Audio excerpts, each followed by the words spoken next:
Hello friends, ডাঙ্কি দেখে আসলাম। Third show ছিল আজকে, ফার্স্ট শোর টিকিট পাইনি।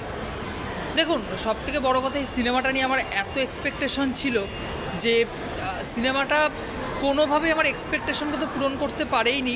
I am very disappointed.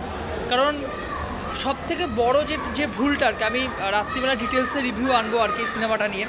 সবথেকে যেটা বড় ভুল সিনেমাটার ক্ষেত্রে, সেটা হলো রাজকুমার হিরানি সিনেমাটাকে 3 ইডিয়টসের মতো করে ট্রিট করতে চেয়েছি, যেটা কিন্তু একদমই সম্ভব হয়নি।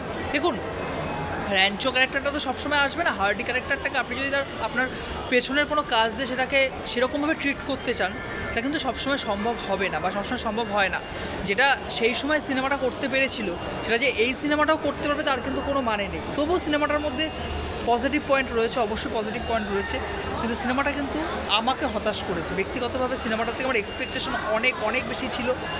শাহরুখ খানের কাজ, মানে শাহরুখ খানকে নেওয়াই হয়তো এই সিনেমাটার জন্য সবথেকে বড় ভুল হয়েছে। আমি বারবার করে শাহরুখ খানকে নিয়ে বলছিলাম যে শাহরুখ খান হয়তো বেস্ট কাজ আসতে চলেছে, কিন্তু এই সিনেমাটা করার পরে শাহরুখ খান পাঠান এবং জওয়ান করে যে একটা ইমেজ তৈরি করেছিল, সেই ইমেজটা কোথাও না কোথাও গিয়ে কিন্তু শেষ হয়ে যাবে আমার মনে হচ্ছে। যেটা ডিটেলসে রিভিউ আনবো। এখানে কেমিস্ট্রিগুলো তৈরি হয়নি কোনোভাবেই। এখানে সেই ইমোশনটা কিন্তু কোনোভাবেই আমাদেরকে আঘাত করতে পারেনি। এই সিনেমাটা থেকে অনেক বেশি এক্সপেকটেশন ছিল, সিনেমাটা পুরো বিষয়টাকে একদম ঘেটে করে দিয়েছে।